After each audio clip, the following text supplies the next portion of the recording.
Novels for ever میں خوش آمدید۔ ناول چاند نگر کی شہزادی، جس کی رائٹر ہے سندر چبی، اس کی یہ تیسری ایپیسوڈ ہے۔ تو آئیے جلدی سے سٹارٹ کرتے ہیں اس ایپیسوڈ کو۔ اس کی آنکھ آہستہ آہستہ کھلی تو درد اور اذیت کا گہرا احساس اندر تک سرایت کرتا گیا۔ وہ ان کے بیڈ روم میں تھی۔ اس کے ایک ہاتھ پر ڈرپ لگی تھی اور دوسرا ہاتھ پٹیوں میں جکڑا ہوا تھا، جس سے درد کی ٹھیسیں اٹھ رہی تھی۔ وہ بے حس نظروں سے چھت کو دیکھتی، پھر سے وہ سب یاد کر رہی تھی جو ہوا تھا۔ تو انہوں نے مجھے بچا لیا، اس نے حیرت سے سوچا۔ اسی وقت دروازہ کھلا اور حیدر اندر چلے آئے۔ فون ان کے کان سے لگا ہوا تھا اور دوسرے ہاتھ میں ان کے جوس کا گلاس تھا۔ اسے جاگتے دیکھ کر انہوں نے فون بند کر دیا اور اس کے پاس چلے آئے۔ دارین نے انہیں قریب آتا دیکھ کر آنکھیں بند کر لی۔ وہ ان کی شکل بھی نہیں دیکھنا چاہتی تھی، اور جب وہ اس کے پاس آ کر بیٹھی تو اس کا دل چاہا وہ وہاں سے بھاگ جائے۔ وہ بے تاثر نظروں سے اس کو دیکھتے رہے، پھر آہستہ آہستہ اس کے گال پر ہاتھ پھیرنے لگے۔ اتنا شک اچھا نہیں ہوتا دارین، میں اتنا برا نہیں ہوں جتنا تم تصور کرتی ہو، نہ ہی میرا ایسا کوئی ارادہ ہے جیسے تم سوچتی ہو۔ میں صرف تمہیں ٹھیک کرنا چاہتا ہوں، خواہ اس کے لیے مجھے کچھ بھی کرنا پڑے۔ تم ابھی بے خبر ہو، آگاہ نہیں ہو کہ تمہیں کیا ہوا ہے۔ میں جانتا ہوں تم بیمار ہو، مگر تم ٹھیک ہو جاؤ گی بہت جلد انشاءاللہ۔ اس کے انداز میں گہری صداقت تھی۔ اس کی ڈرپ ختم ہو چکی تھی۔ انہوں نے اسے اتار کر سائڈ پر کر دیا اور اس کے برابر لیٹ گئے۔ دارین کا سانس مدھم ہونے لگا۔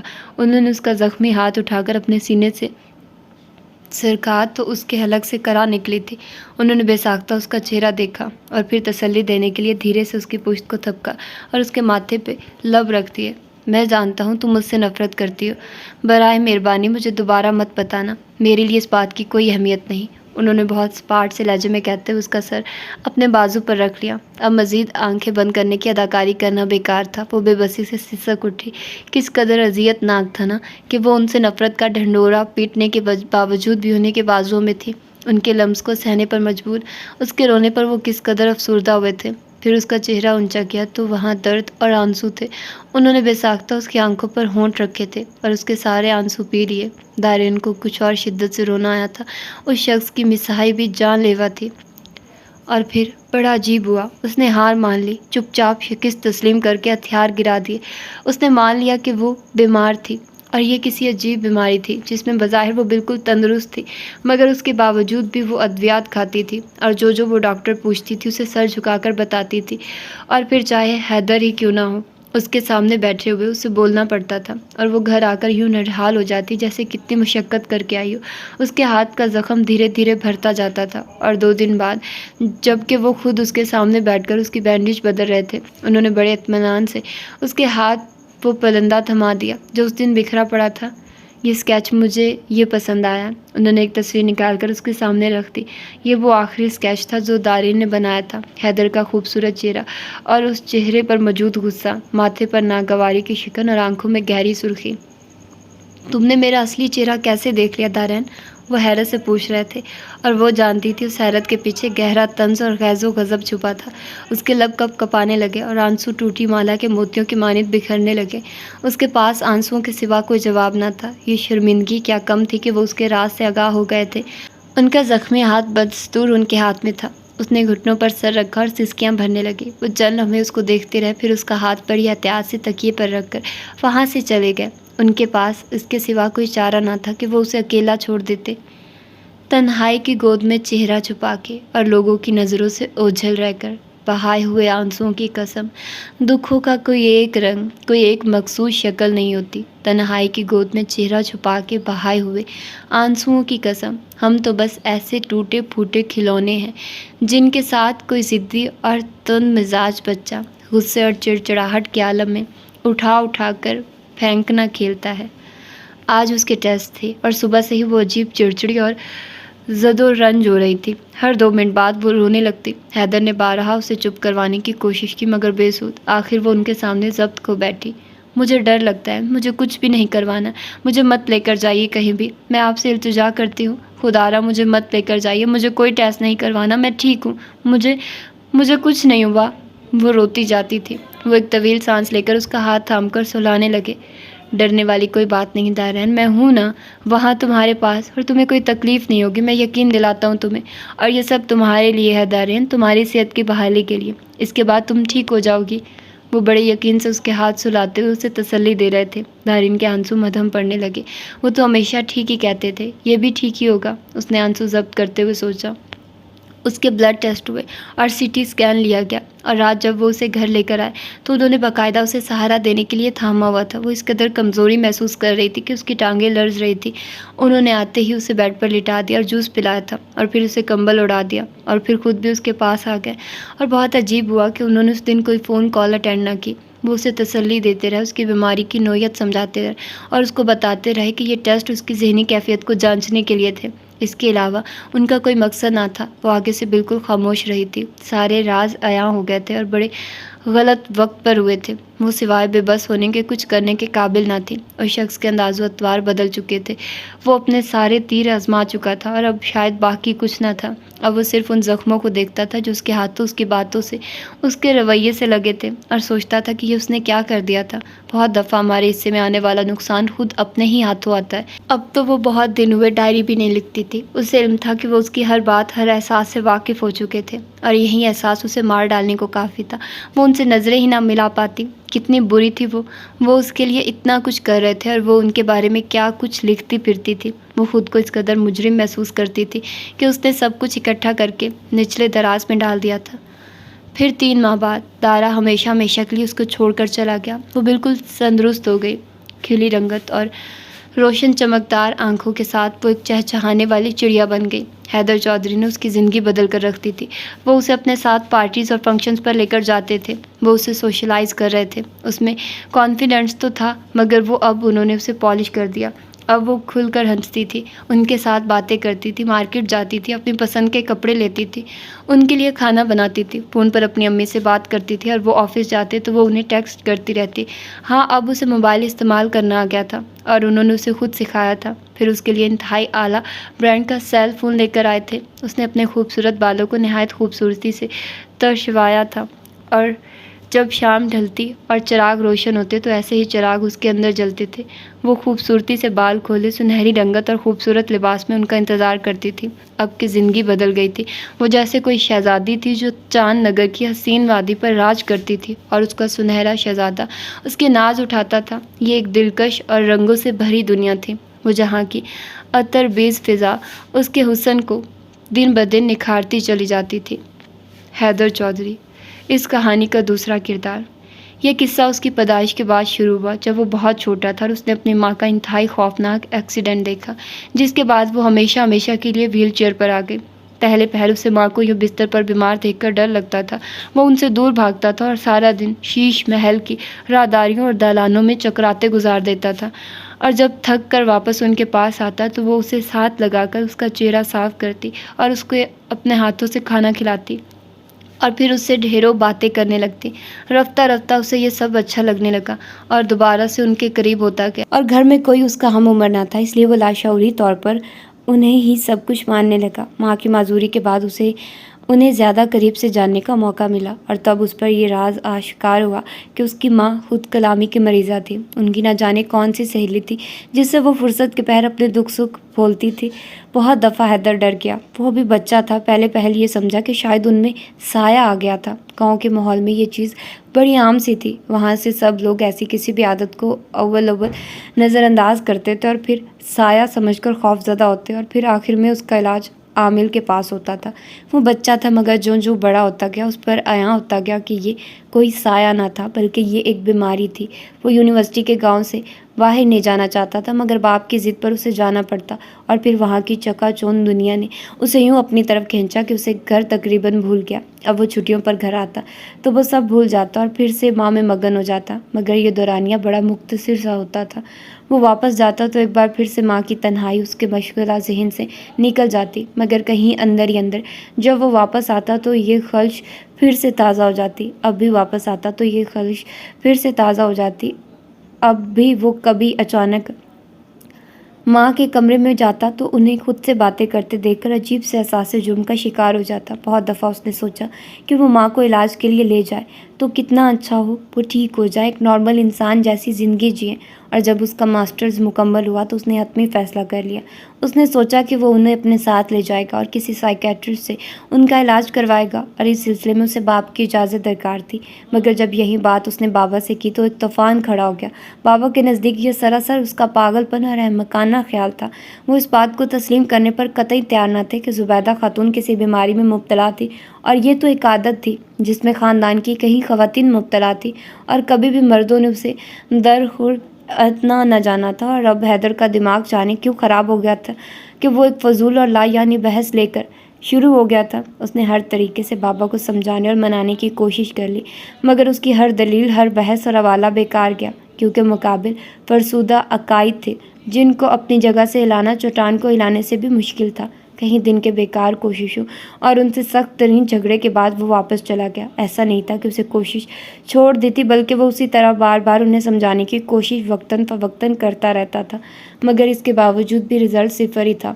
وہ لوگ اپنے رواجوں اور سوچوں میں اتنے کٹر تھے کہ وہ بری طرح ناکام ہو گیا۔ یہ ناکامی اور جھنجھلاہٹ ہی تھی کہ اس نے واپس آنے کی بجائے وہیں رہ کر مقابلے کے امتحان کی تیاری شروع کر دی، اور اسی دوران بابا نے شبینہ سے اس کی بات طے کر دی۔ خود سے 1 سال چھوٹی اس چچا زاد کزن میں اسے ذرا برابر دلچسپی نہ تھی۔ ان کی حسن و جمال، ان کا شاعرانہ ذوق، ان کی ذہنی سطح اور ان کی تعلیم، سب میں زمین و آسمان کا فرق تھا۔ باقی شکل و صورت تو خدا تعالیٰ کی دین تھی جسے بہرحال بدلا نہیں جا سکتا تھا۔ انہوں نے پہلی بار باپ کے آگے کھڑے ہونے کی جرأت کی بڑی دلیری سے اس رشتے کو ماننے سے انکار کر دیا، اور جب ان سے وجہ پوچھی گئی تو جیسا کہ انہیں پتہ تھا کہ یقیناً پوچھی جائے گی، اور انہوں نے بڑے اطمینان سے بابا کے سامنے بیٹھ کر کہا تھا، میں شبینہ کی دل سے عزت کرتا ہوں بابا، مگر میں اس کی زندگی تباہ نہیں کر سکتا۔ میں اسے زبیدہ خاتون نہیں بنا سکتا جس کی گھٹن ایک بیماری بن جائے، اس لیے میں معذرت چاہتا ہوں، آپ رشتے سے انکار کر دیں۔ اس کے بعد ایک لمبا چوڑا جھگڑا ہوا تھا۔ انہوں نے اسے آگ کرنے کا فیصلہ کر لیا کیونکہ بات ان کی انا کی تھی، مگر اس سے بھی کچھ حاصل نہ ہوا۔ حیدر نے کسی بھی قسم کے دباؤ میں آئے بغیر ان کے فیصلے کو قبول کر لیا۔ اس کا نام ویسے بھی ٹریننگ آفیسرز کی لسٹ میں آ چکا تھا، اسے باپ کی دولت کی ضرورت بھی نہ تھی۔ بابا نے اپنا آخری طرف کا پتہ بھی ضائع جاتا دیکھا تو شکست خوردگی کے عالم میں ہار مان لی۔ تقریباً 1 سال تک دونوں باپ بیٹوں کے درمیان بات چیت بند رہی۔ وہ آتا اور ماں سے مل کر چلا جاتا، مگر آخر کب تک؟ وہ ان کا اکلوتا بیٹا تھا اور وہ اپنے بھائی کی خاطر بیٹے کو نہیں گنوا سکتے تھے۔ یوں انہوں نے بظاہر زبیدہ خاتون کی بات مان کر، مگر در پردہ اپنے دل کے ہاتھوں مجبور ہوتے ہوئے اسے آگ کرنے کا فیصلہ واپس لے لیا۔ ہاں، مگر اس کے بعد انہوں نے اس کے ساتھ شادی کی بات نہ کرنے کی ٹھان لی، اور جب وہ CSP آفیسر بنا تو پورے علاقے کا فخر بن گیا۔ وہ گھر آتا تو ملاقاتوں کی لمبی قطاریں اس کی منتظر ہوتی، مگر اب وہ بہت کم آ پاتا، اور اس کے باوجود اسے اپنی ماں کی تنہائی کا احساس تھا۔ وہ کسی صورت انہیں اکیلا نہ چھوڑتا۔ اگر اس کے باپ نے اسے اجازت دی ہوتی اور اگر وہ ان کے علاج کی حامی بھر دیتے تو آج ماں بھی شاید ایک نارمل انسان ہوتی۔ اس کے اندر اس چیز کا شدید قلق تھا، اور شاید یہی بات تھی کہ جب ماں نے اس کے سامنے شادی کے لیے دارین کا نام رکھا تو اس نے لمحہ بھر ضائع کیے بغیر ہاں کر دی۔ اس کے پیچھے بنیادی طور پر 2 وجوہات تھیں۔ پہلی تو یہ کہ وہ ماں کی مرضی مان کر انہیں خوشی دینا چاہتا تھا، دوسری یہ کہ اس نے یہ فیصلہ کر لیا تھا کہ وہ اپنی بیوی کو کسی صورت اپنے ساتھ نہ لے کر جائے گا، بلکہ اسے حویلی ہی رکھے گا۔ وہ اپنے لیے کب شادی کر رہا تھا؟ اسے صرف ماں کے لیے ایک ساتھی کی ضرورت تھی جو ان کے ساتھ رہے۔ اگرچہ عائشہ شروع سے ان کی دیکھ بھال کرتی تھی، مگر اس کے باوجود ایک بہو اور ملازمہ میں زمین و آسمان کا فرق تھا، اور وہ بخوبی آگاہ تھے۔ اس فیصلے کے مد نظر انہوں نے کچھ بھی دیکھے اور پرکھے بغیر شادی کے لیے حامی بھر لی۔ ماں کی خوشی دیدنی تھی۔ انہوں نے بڑھ چڑھ کر شادی کی تیاریوں میں حصہ لیا تھا، اور پھر وہ اسے نکاح کے لیے آئے، اور سب کچھ ان کے سوچے سمجھے پلان کے مطابق ہوا تھا۔ وہ مزاجاً کرخت اور سرد مہر تھے، اس لیے انہیں اسے اپنی پسند اور مرضی کے مطابق ڈھالنے میں کوئی مزید پریشانی نہ ہوئی۔ جب وہ تھی بھی گھبرائی سی، کم عمر اور قدرے بے وقوف سی لڑکی، مگر وہ خوبصورت بہت تھی، اور یہ بات انہوں نے اول دن ہی سے تسلیم کر لی تھی۔ شادی کے تیسرے دن وہ حسب منصوبہ واپس چلے گئے، اور سب کچھ ویسا ہی ہوتا گیا جیسا وہ سوچتے تھے۔ دارین نے سب کچھ سنبھال لیا۔ اب جب بھی وہ فون کرتے ماں کے لبوں پر دارین کا ورد ہوتا، اور اس کی وجہ بھی یہی تھی کہ انہوں نے سختی سے دارین کو تاکید کی ہوئی تھی کہ ماں کو قطعی تنہا نہ چھوڑا جائے، اور وہ جانتے تھے کہ وہ ان کے کس قدر دباؤ میں تھی اور ان سے کتنا ڈرتی تھی، اور عین وہی کرتی تھی جو وہ کہتے تھے۔ وہ خوش تھے، ماں کی تنہائی دور ہو گئی۔ وہ اپنے معمول کے مطابق آتے اور سارا وقت ماں کو دیتے، جو کہ اب زندگی سے بڑی مطمئن تھی اور دارین کو بہو بنانے کے فیصلے پر مطمئن اور خوش تھی۔ مگر وہ بہرحال ایک مرد تھے، اور مرد بھی وہ جو افسر ہونے کی ساری خصوصیات سے مزین تھے۔ وہ کہیں نہ کہیں خامی ڈھونڈ ہی لیتے تھے، اور ماں کے معاملے میں ذرا سی بھی کوتاہی برداشت نہ کرتے تھے، اسے ڈانٹ کر رکھتے تھے، اور انہیں اس بات کی کوئی بھی پرواہ نہ رہی تھی کہ دارین کیا سوچتی تھی، اس پر کیا گزرتی تھی، اور شاید وہ تا زندگی لا علم ہی رہتے اگر ماں کی وفات کا حادثہ نہ ہوتا۔ کس قدر خوفناک تھا ان کے لیے وہ سب، یہ کوئی ان سے پوچھتا تھا۔ تمام ثبوت و شواہد دارین کے خلاف تھے، یہاں تک کہ ماں کی دوائیاں تک غائب تھیں، اور تب وہ جو بڑے ٹھنڈے دماغ سے فیصلہ کرنے والے تھے، انہوں نے یہ فیصلہ غصے اور نفرت میں کیا، اور انتہائی قدم اٹھاتے ہوئے پنچایت میں اسے خود پر حرام قرار دے دیا۔ وہ اسے ایسی سزا دینا چاہتے تھے کہ وہ عبرت کا نشان بن جائے، اور پھر انہوں نے اسے قیدی تنہائی میں ڈال دیا۔ رہی صحیح کسر شبینہ کے بیان نے پوری کر دی۔ وہ اسے واپس اسی کوٹری میں ڈلوا کر چلے گئے، مگر اس بار کا جانا قیامت ہوا۔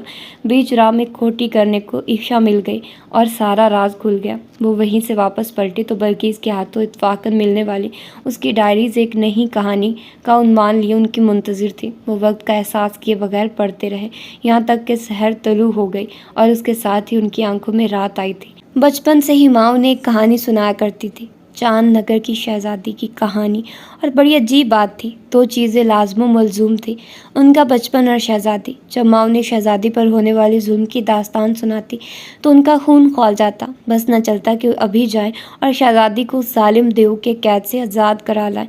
اس معصوم شہزادی کا صرف یہی تو قصور تھا کہ وہ اس خوبصورت دنیا کو دیکھنا چاہتی تھی۔ اتنی معصوم سی خواہش کی کیسی دردناک سزا ملی تھی شہزادی کو۔ وہ تو پھولوں اور کلیوں کو دیکھ رہی تھی جب وہ ظالم دیو اسے اٹھا کر لے گیا، اور پھر ہر گزرتے دن اس کے بڑھتے ہوئے مظالم۔ وہ اکثر رات کو سوچتا کہ وہ بھاگ کر جائے اور اس دیو کو مار ڈالے، مگر پھر سوچ میں پڑ جاتا کہ بھلا یہ چاند نگر کہاں تھا، اور بہت دن لگانے کے بعد بہت بے تابی سے اس کہانی کے اختتام کا انتظار کرتے۔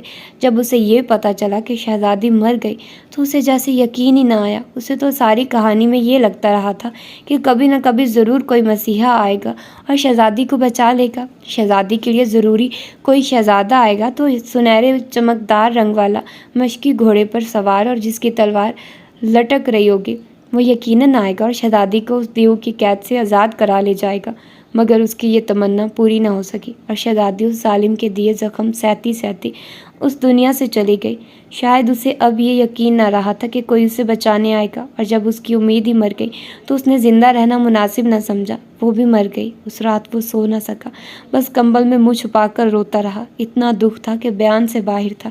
اس کے بعد اس نے ماں سے کہانی سننا چھوڑ دی۔ بھلا کیا فائدہ ایسی کہانیوں کا جن کا انجام اتنا برا ہو، جس کے آخر میں بھی شہزادی کے دکھ کم نہ ہو، اور نہ ہی اس کی زندگی میں کوئی خوشگوار موڑ آئے۔ ماں کو حیرانی ہوئی جب ان کے کہنے پر حیدر نے یہ کہہ کر انکار کر دیا کہ مجھے کوئی کہانی نہیں سننی، اور اس کی روح میں چاند نگر کی شہزادی کا غم اتر گیا۔ اس نے سوچا وہ زندگی کے کسی بھی موڑ پر شہزادی کو بچا سکا تو ضرور بچائے گا۔ انہوں نے ایسا کب چاہا تھا، بھلا یہ کب سوچا تھا؟ وہ تو دارین کو ماں کے لیے لے کر آئے تھے۔ انہیں بڑا اطمینان ہو گیا تھا۔ دارین ماں کا خیال ہی اتنا رکھتی تھی کہ مطمئن ہو گئے۔ کچھ اس میں دخل ان کے مزاج کا بھی تھا، وہ اسے کسی صورت رعایت نہیں دیتے تھے، اور ان کی اس رعایت نے دارین کو کس طرح نقصان پہنچایا اس کا اندازہ انہیں بعد میں ہوا۔ جب انہوں نے ماں کی وفات کے بعد پہلی مرتبہ اسے خود کلامی کرتے دیکھا تو انہیں یقین نہ آیا۔ وہ حیران و پریشان سے واپس پلٹے اور اس کے گھر رابطہ کیا، مگر وہاں سے جو پتہ چلا وہ پہلے سے بڑھ کر ناقابل یقین تھا۔ دارین بھی ماں کی طرح نفسیاتی عارضے کا شکار تھی۔ ان کے پیروں کے نیچے سے زمین نکل گئی تھی۔ یہ کیسا جوتا مارا تھا تقدیر نے انہیں۔ وہ جس لڑکی کو ماں کے لیے لے کر آئے تھے، وہ لڑکی جسے انہوں نے اس قابل نہ جانا تھا، وہی لڑکی اب خود اسی مرض کا شکار تھی۔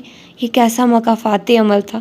انہیں وہ دن یاد آیا جب وہ اس کمرے میں گئے اور وہاں تاریکی تھی اور دارین کی سسکیاں انہیں دیکھ کر وہ کیسے لپکتی ہوئی آئی اور ان کی ٹانگ سے لپٹ گئی، اور اس رات جب وہ اسے اٹھا کر اپنے کمرے میں لائے تو یوں تھے جیسے ان کے بازو لکڑی کے بن گئے ہوں، اور دل جلتا شعلہ ایک آگ تھی جس سینہ ہر پل پل جل رہا تھا۔ وہ جس سے ماں کو بچانا چاہتے تھے اسی بھنور میں دارین کو دھکیل بیٹھے تھے۔ اس رات اس کے کمزور چہرے کو دیکھتے ہوئے وہ اندر سے انتہائی دکھی تھے۔ ساری بازی الٹ گئی تھی۔ انسان کس قدر بے بس و مجبور ہے، جس سے بھاگتے ہیں اسی سے جا ٹکراتے ہیں۔ وہ جو بڑے بااختیار آفیسر تھے یہاں ان کے اختیارات ختم ہو گئے۔ وہ جو بڑے ایماندار آفیسر تھے اپنی ذاتی زندگی میں اتنی بڑی بے ایمانی کر گئے۔ بات پھر وہیں آ کر ختم تھی۔ انسان ٹھوکر کھا کر کیوں سنبھلتا ہے؟ پھر انہوں نے اپنی زندگی کے مشکل ترین قدم اٹھائے تھے، اسے پنچایت میں بے گناہ ثابت کیا، اپنی قسم کا کفارہ ادا کیا، اسے اپنے ساتھ اسلام آباد لے کر آئے اور سب سے بڑی ذلت اس کا ٹریٹمنٹ شروع کروایا۔ ہر راز، ہر بھرم، ہر انداز عیاں ہو گیا ایک سائیکیٹرسٹ کے سامنے۔ شاید ان کی عزت رہی یا نہیں، مگر خود کی اپنی نظروں میں ہمیشہ کے لیے ختم ہو گئی۔ اتنا آسان کب تھا اتنے بڑے فیصلے کرنا؟ وہ انگاروں پر چلتے تھے اور تپش سے ان کا دل جلتا تھا۔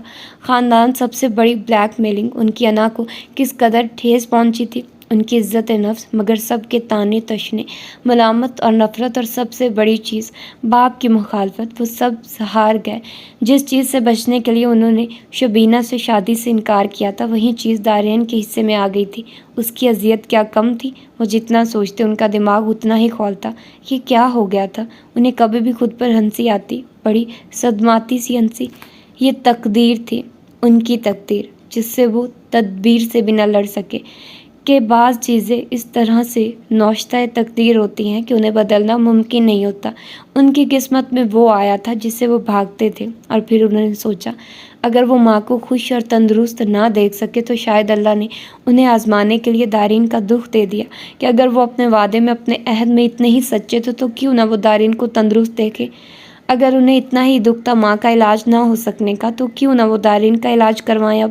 اور جب آزمائش پڑ ہی گئی تو انہوں نے پورا اترنے کے لیے ہر چیز کی قربانی دے دی۔ اپنے نام کے حیدر چودھری، وہ انسان جس سے اس کے ہائی آفیشلز بھی سنبھل کر بات کرتے تھے کیونکہ وہ خود دو ٹوک اور سرد مہر تھے، اب اتنے ڈاؤن ٹو ارتھ ہو گئے کہ دارین کی چیخ اور چنگھاڑ پر بھی چپ رہتے تھے، اور جب وہ روتی تھی تو ان کے دل پر خنجر چلتے اور وہ لہو لہو ہو جاتے۔ تنہائی یوں مارتی ہے انہیں، پتہ ہی کب تھا۔ اس کی ٹریٹمنٹ میں لمحہ لمحہ اس کا خیال رکھا تھا انہوں نے، ہر قدم اس کا ساتھ دیا۔ وہ ٹھیک نہیں تھی اور سے ٹھیک کرنا اتنا آسان نہیں تھا۔ وہ شک کرتی تھی اور ڈرتی تھی، اور اس کی بے یقینی اور خوف کم کرتے کرتے وہ لاشعوری طور پر اس کے قریب آتے گئے، اور تب انہیں پتہ چلا وہ تو بڑی پیاری اور حساس سی لڑکی تھی جو کہ رنگوں اور خوشبوؤں سے پیار کرتی تھی، جسے کھلکھلاہٹیں بھاتی تھی اور جو بڑی شوخ تھی۔ تو آہستہ آہستہ انہیں وہ پسند آنے لگی۔ جب وہ فون پر بات کرتے تو اس کا دلربا نظروں سے خود کو دیکھنا انہیں بھاتا تھا، اور جب ہنستی تو وہ اس کے گالوں کے گڑھے انہیں مسحور کر دیتے، اور جب وہ فون پر اپنی ماں سے بات کرتی تو ان کے اندر ڈھیروں اطمینان اتر آتا۔ وہ اسے بدل رہے تھے، وہ اسے اپنے ساتھ لے کر جاتے تھے، اسے لوگوں سے متعارف کرواتے تھے، اس کی دنیا کا دائرہ وسیع کر رہے تھے، اسے سنورتا دیکھنا چاہتے تھے۔ اور پھر وہ دن آ گیا جب وہ مکمل طور پر تندرست ہو گئی، اس کے وجود سے لپٹی بیڑیاں اتر گئی، اس کی روح سے چمٹے آسیب دور ہو گئے، اور وہ صرف دارین رہ گئی، حیدر کی دارین۔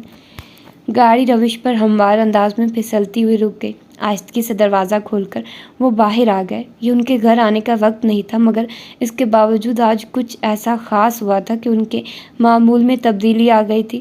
وہ سیدھے چلتے ہوئے لاؤنج میں آئے تو پہلی نظر میں ہی وہ ان کو نظر آ گئی، بالوں کو کیچر میں سمیٹے، صوفے پر نیم دراز، ہاتھ میں اسٹرابری شیک کا گلاس تھامے وہ بڑی فرصت سے ٹی وی کے چینل سرچ کر رہی تھی۔ انہیں دیکھ کر پہلے اس کے چہرے پر حیرت پھیلی اور پھر بے ساختہ خوشی، پھر اس نے ہاتھ میں پکڑا گلاس ٹیبل پر رکھا اور کھڑی ہو گئی۔ تب تک وہ اس کے نزدیک پہنچ چکے تھے۔ پلیزنٹ سرپرائز، وہ کھلکھلا کر بولی تھی۔ وہ ہلکا سا مسکرا کر صوفے پر بیٹھ گئے۔ کچھ لیں گے آپ؟ اس نے پوچھا۔ انہوں نے ہلکا سا مسکرا کر نفی میں سر ہلایا اور اسے پاس آنے کا اشارہ کیا۔ وہ ان کے ساتھ بیٹھ گئی۔ کچھ الجھن سی بھی محسوس ہو رہی تھی، جیسے وہ کچھ چھپا رہے تھے۔